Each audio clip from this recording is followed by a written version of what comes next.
Hello. Okay, 8 viewers. Great. People are on top of things. Can you hear me? Can someone put something in the chat? Let me see. Sorry, this is the first time we've done YouTube Live, so great. Ken, thank you. Okay, so welcome. Happy Friday. Happy hot Friday. We are here to talk about the Charter Amendments, which is one of the most exciting things to happen in New York City housing and land use in a long time. I am putting in the chat the link to all the important documents, so you can refer to them there. And I'm just going to give a really general overview of what's going on here and why these are so important. And then we can go into any nitty-gritty questions that you want. Kirsten, our new policy manager, is here in the chat, so she'll be taking the lead on answering chat questions first. We're just really getting familiar with this plethora of material and lots of different complicated things, so we might not have all the answers to your questions, but if we don't, we will write them down and get back to you as soon as possible. Okay, so stepping back, what's going on here? What these ballot questions are really trying to do is change the process by which new zoning is evaluated and approved in the city.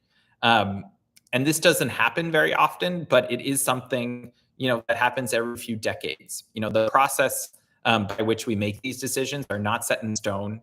They're not seen as perfect for every generation and every issue or every time period. And right now, given the housing shortage and the housing crisis, it really does make sense to think about how we make these decisions and if we can do it better.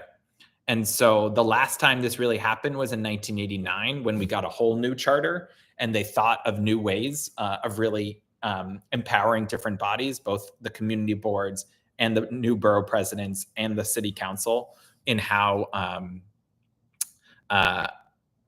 zoning changes would be approved. And we've learned over the past 35 years, some positives and some negatives about those processes. I really recommend, for the very in the weeds people on this call to read the full report from the Charter Commission. It's really deeply researched and very clearly written. The history that they give in there is super informative and really lays out, the challenges that the architects of the ULURP process and the 1989 Charter were trying to solve, and why we're trying to solve for different issues and make changes that will help create more housing through these ballot amendments. So I'm going to really focus on questions 1 to 3. I really recommend also looking at Appendix B as in Bravo, because those give sort of the clearest descriptions of each question and really lay out what is going to happen. Appendix C, where you actually have the language of the charter, is really confusing and in the weeds. So I recommend Appendix B for understanding, and Appendix A is what you're going to see on your ballot in November, and it's very, very short language. Okay, so the questions. I think I'll actually start with question 3, because in some instances, it's the easiest to understand. So question 3 is about an appeals board that will be able to review certain decisions that the city council makes about affordable housing projects. And so this is sort of in some ways, a big change, in some ways a small change. The small change is these projects that are subject to the appeals board are going through the regular ULURP process. It's still, these are projects that are going through the full process, getting a city council vote or getting city council review, and then they might go to an appeals board. And this appeals board would be staffed by the mayor, or a representative from the mayor, the Speaker of the City Council, and the borough president that represents the borough in which the property at issue is located.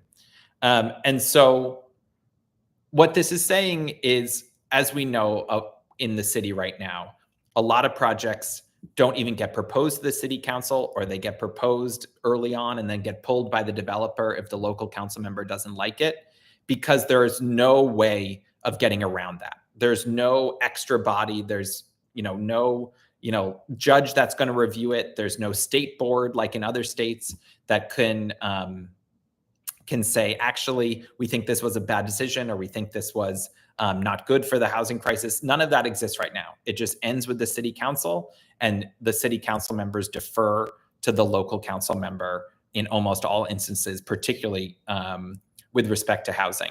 And so you're stuck. If you're an owner, you want to build affordable housing on Coney Island Avenue in South Brooklyn, as many people had proposed over the past few years. Councilmember Yeager has basically said no to those projects, and so they don't move forward, right? With this appeals board, you can sit, if this is a good project that, the borough president, Antonio Reynoso, and the mayor thinks, this car dealership and this parking lot really should be mixed income development, or really should be 100% affordable housing, then there's a chance that it could move forward. Because what would happen is the developer would have confidence that there was going to be some sort of consequences at the end if the council votes no. So they wouldn't pull the application. They would push forward. They would do all the environmental review. They'd do all the community outreach. They'd spend a lot of money on that. And they would get a vote. They might get a no vote, or they might get a vote with, reducing the project to almost nothing. And then they could bring it to the appeals board and get their project back in a way that advances affordable housing. And so what's important is that the projects that, can go to the appeals board have to have affordable housing in them, or they have to be connected to the development of affordable housing. So like if there's a project, that advances affordable housing and the council adds a crazy amount of parking requirements to that project that makes it infeasible, the appeals board could take those back, reduce them to make it more viable for building that project. Put in the chat any questions you have on the appeals board. I'm going to move on. It's something that exists in a lot of other states where the state legislature has created that. The first one was back in 1969 in Massachusetts. So this is something with a long history, and that really shouldn't be that controversial, in the sense of, like, if the council's approving housing, if they're making good decisions, if they're negotiating, in good faith to make good projects, there shouldn't, be two people on this appeals board that would really be overruling them. This is really we think about bad actors who are just saying no to housing and having consequences for them. Okay, so questions 1 and 2 are quite different. They're really about putting you on a totally different track. That's not the normal ULURP if you have projects of certain types. So go reverse order. Question 2, the types of projects that are subject to question 2 are basically small changes. And they've decided that small changes, small requests basically for zoning changes. So you don't have to spend all the time and all the review and all the resources to go through a full ULURP review. You don't have to basically waste the council's time on them, is the idea, that you can move them much faster and make it more likely for people to propose those small changes if it's easier. And so it depends if you're in an existing low density area or if you're in a high density area. In a low density area, you can request up to a floor area ratio of 2 and a height of 45 feet. And if you're in a mid or high density area, you can basically request a bump of 30% in growth of your floor area ratio. So it might be, from 4 to 5 or something. And that's, really the core of it. There's some other pieces related to the city acquiring or disposing of land for affordable housing. But the core of question 2 is, if you're not asking for major changes, if you're asking for something that is to add 1 more unit, 2 more units to your project, you shouldn't have to go through the whole Euler process. It makes sense. It's what they proposed in 1989 that didn't happen. They really thought that those type of small changes wouldn't go to the full council review. And so that's what's proposed in question 2, a faster process in terms of community board and borough president review being at the same time, and the city planning commission are the last reviewers for those applications. Okay, question 1. It's complicated because there are 2 different tracks or subject matter, combined into question 1. So this is probably the most confusing one. But at the heart of it is something similar to what we have now, which is if you are asking for, certain types of changes, you can go to the Board of Standard Appeals, which is called the BSA, or you can go to the City Planning Commission for a special permit. And those things are not reviewed in the same way as a full ULURP application now. And basically what question 1 is doing is sort of reshaping what types of projects can get that type of review rather than the existing universe of projects. So for BSA, the Board of Standard Appeals, what it's saying is if you're planning on building publicly financed affordable housing on your land, and that's almost always 100% affordable housing that's regulated and financed by the New York City Housing Preservation Development Agency or the New York State Homes and Community Renewal, HCR. If you're doing that kind of project, which we all think is needed and is sorely needed, particularly in some neighborhoods that hasn't allowed it, then you can go through a special shorter review process at the Board of Standard Appeals. BSA still has to find that the project fits in with the neighborhood context. So you can't do something radical, gigantic that doesn't fit in. You have to have finding that HPD or HCR believes that it's a good project and the right fit for the agency. And then BSA could approve it after community board and borough president review. It would be much faster than the current ULURP process, and will hopefully really reshape the pipeline for affordable housing in the city that has been so restricted depending on the neighborhood that the land is in and whether or not a council member is excited about 100% affordable housing or not. This is really could be transformative in a sense if you have a plot of land in South Brooklyn or parts of Queens or even parts of Manhattan where the council member never would have approved a 100% affordable housing project before. Now there could be a lot more land, and it could bring the prices of that land down, and trying to just have more opportunities for 100% affordable across the city. The other track is similar but different. It has the same goals of bringing affordable housing to more neighborhoods, and particularly the neighborhoods that have allowed and produced the least amount of affordable housing over the past 5, 10, 20 years. But it does so in a slightly different way. So for the second piece of question 1, what it does, it says, we're going to rank all the community districts in the city by how much affordable housing they have allowed over the previous 5 years.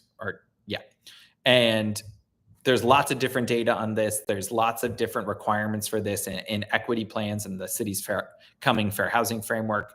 And so they're just building on that and saying, okay, we're going to have these rankings. We're going to look at the 12 lowest ranked neighborhoods or community district. And we're going to say, you know what, if you're a developer, if you're a landowner in those areas, you should have a special fast track to get housing projects, include affordable housing approved, because obviously something's going wrong there.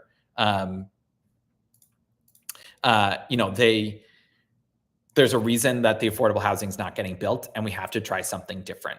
And so what this piece of question 1 does is if you're in that area, you can get your zoning action approved on a faster timeline, similar to the BSA one, but instead of the BSA being the final say on it, the City Planning Commission is. That's sort of it. It just like, it avoids likely the local council members who are saying no to that housing, and which is why there's so little affordable housing being built in that area. And because it privately financed developments are eligible for that part of question one.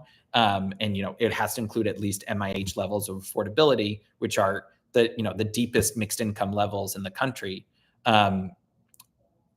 You're going to get affordable housing, and you're going to get a lot more projects because there's just a lot more bigger universe of privately financed projects than there are 100% affordable that HPD and HCR does. So that's a lot. There's a lot of different pieces. What our message is going to be is that voting yes on these questions is just voting yes for housing, getting them built faster in more neighborhoods and for less money. We really see this as great opportunities to get zoning changes through, still with community feedback, still with a process, that's not overnight. Yes. Ken, I'm not sure why it's not split into two questions. There must have been some strategic behind the scenes thinking on that in terms of mixing the 100% affordable piece in BSA and the sort of more general fair share bottom 12 neighborhoods going to CPC.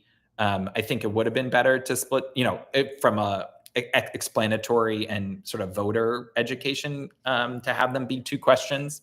But it's what we got. And so we're going to be moving forward. I think, as I was saying, at the core, it is about getting affordable housing built in neighborhoods where it's not usually built, and creating a different, faster process for that. So it does make sort of some logical sense for them to be together.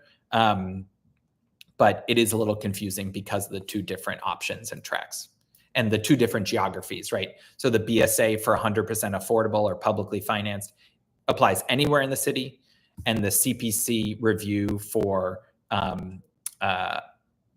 the fast track for City Planning Commission approval only applies in those 12 community districts that will be ranked, starting in 2026 as the lowest producers of affordable housing. Okay, I've been talking a lot. I've been talking fast. I can go back over anything that's confusing. Now we're up to 17 people. People got to have more questions. I don't think you want me talking about other topics. Yeah,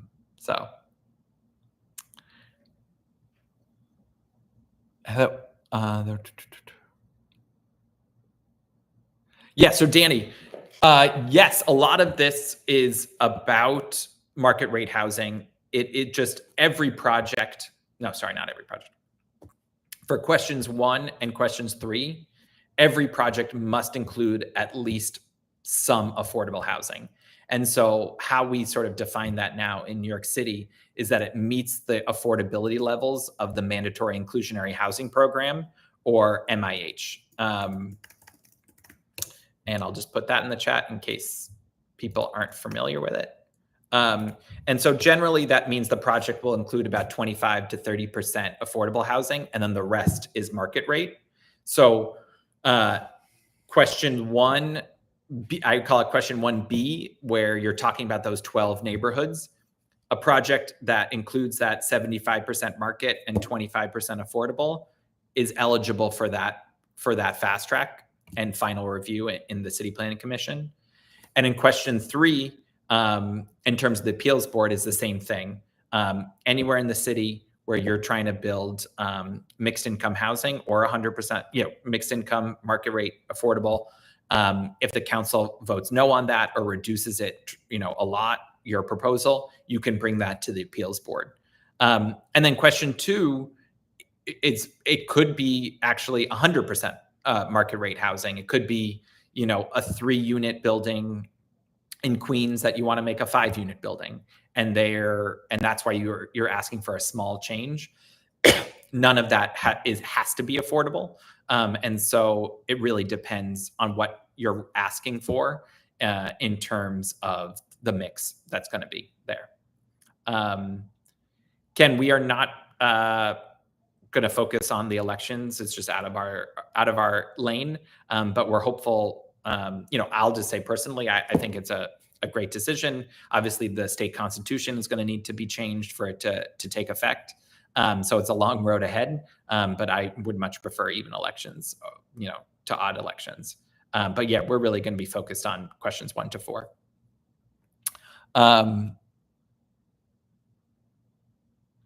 Yeah. So Doug, for your question on individual council members, for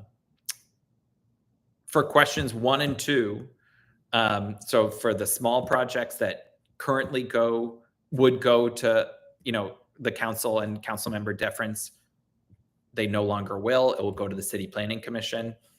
For the first one, if you're trying to build 100% affordable, it will end at BSA.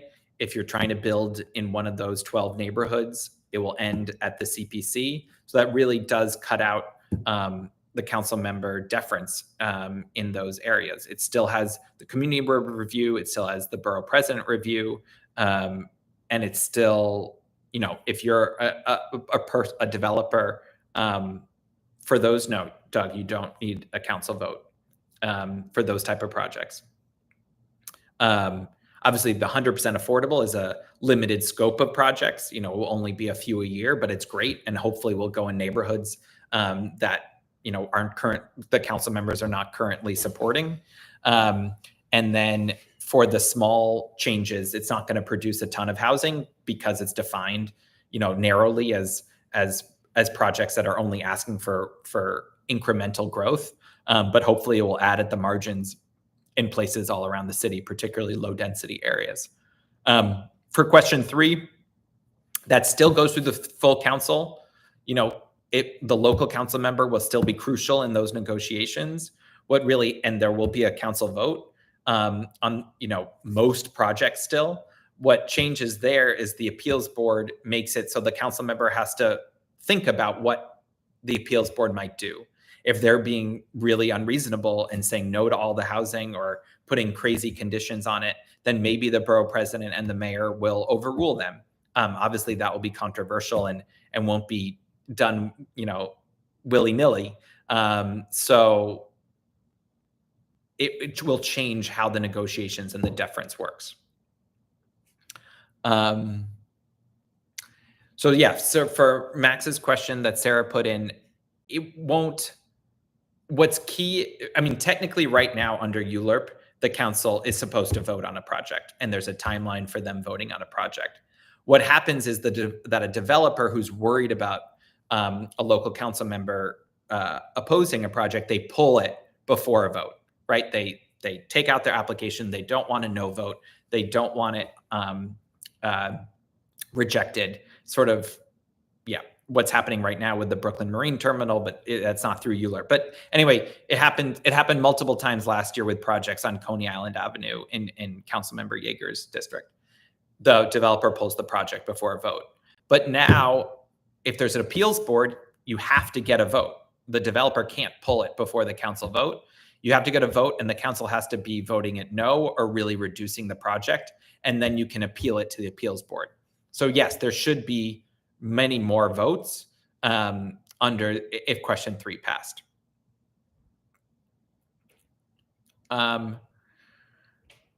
So the people who have voiced the most concern about the question so far, going to Max's question,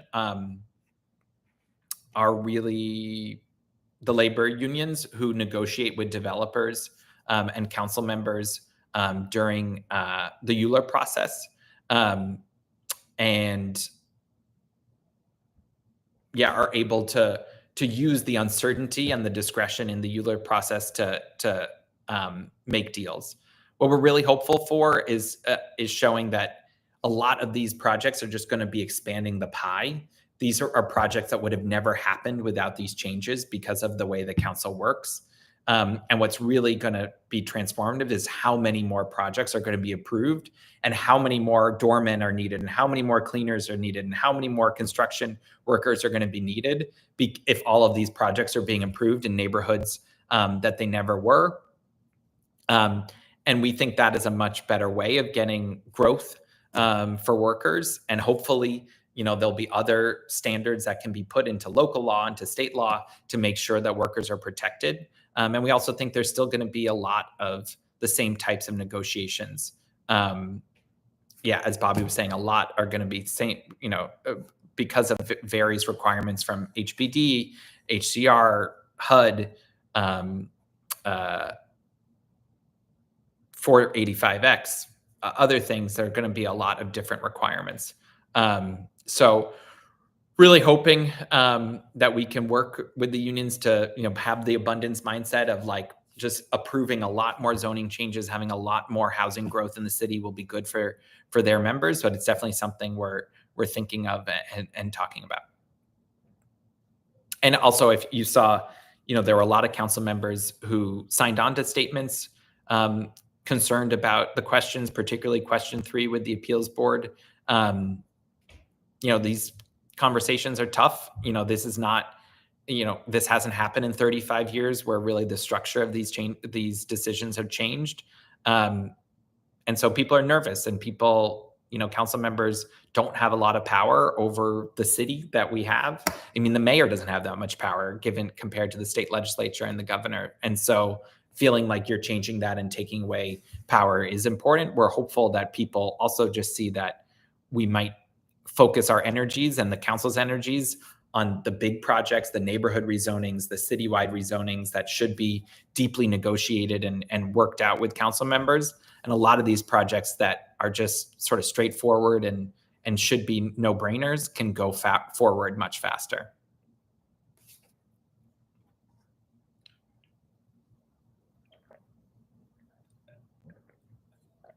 Okay. Very good questions. Any others?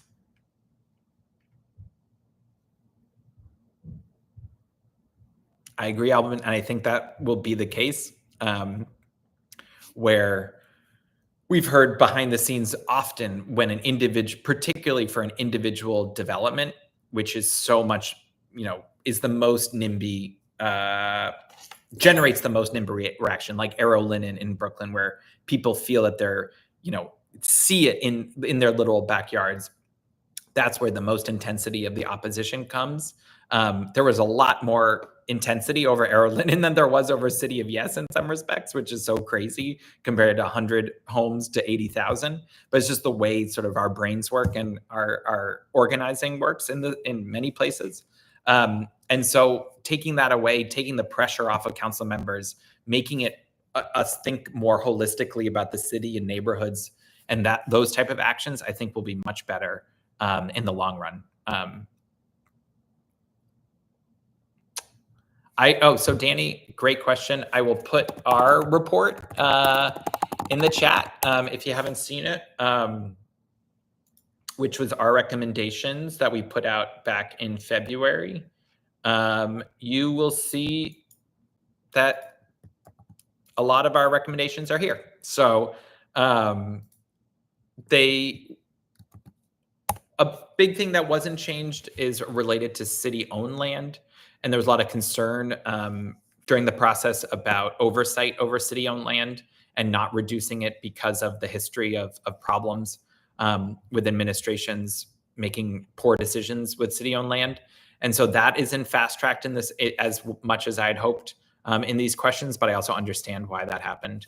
But yeah, a lot of what we had hoped would be in here is in here.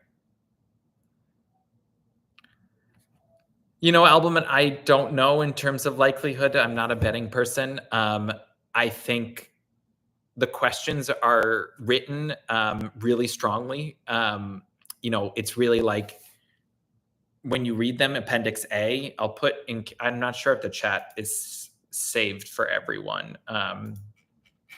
But let me put the charter docs in the chat again.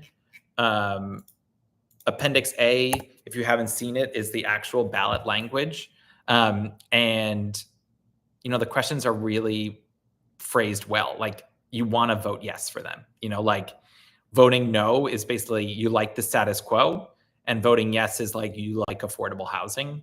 And so I think for a lot of voters who tune in pretty late or just right at the ballot when they see it, it's going to be like, well, yeah, I like affordable housing. So I'm very hopeful that just as a structural level, they're set up for success. And we're working on how we're gonna build a campaign to support them. So lots more information coming soon, but we're definitely gonna need members to be out there to talking to their neighbors, engaging people, friends, family, sending emails to support this. Doug, that's an interesting question. I don't know why they would be mutually exclusive. I mean, seeing City of Yes, what happened there, be relatively easy. Like, it took a lot of work, but the opposition to it was a lot less heated than than much smaller projects. I think if you're seeing smaller projects happen across the city without and people are like, oh yeah, you added 2 units here, you added this building here on the corner, looks great, that kind of stuff, then we can be more thoughtful about doing it more holistically. So I am hopeful that it will happen, it will be neutral or positive for those bigger changes, but I'm not sure. Obviously, if you're in a low density area that allows 3 units, you make a incremental change to 5 and you put a lot of money. If there's another change to 10, you might not tear down that 5 and build 10. So there's some worries of locking in, incremental change, but there's so many opportunities around the city for growth that I'm not that worried about that.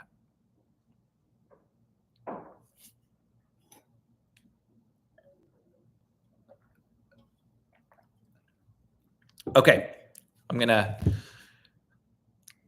call it in like 2 minutes, but there's gonna be more of these. We're gonna have in-person brainstorms for the campaign and stuff in the office. So just gonna wrap it up soon. But last questions. There was talk about LPC, but the landmarks conversation is so controversial and so.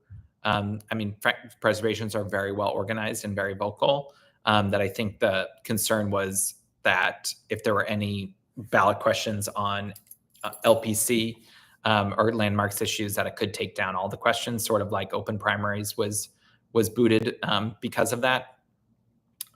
So yeah, it's for the long road to how we make sense of the preservation decisions and the huge amount of the city that we have preserved now, and make it very difficult to build housing. And Danny,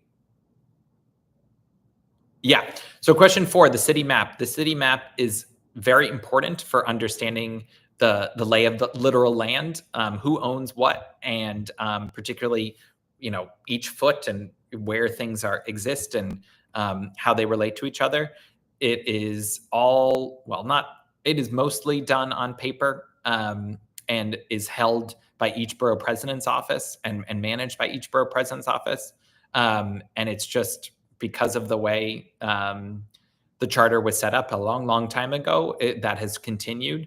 And so when there are issues with the map and with how you'd like to use your property or combine lots or things like that, it can be a real hassle to get it changed. So having everything digitized and centralized will just make that easier and make housing production that requires changes to the map much easier.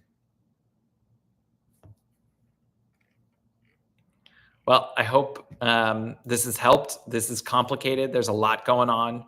I really recommend reading Appendix B, because I think that's the best layman's terms for what's going on. And also really reviewing the report as a whole. The history is great. The report is great. So you need some light bedtime reading tonight on a Friday or Saturday or Sunday morning reading, really recommend it.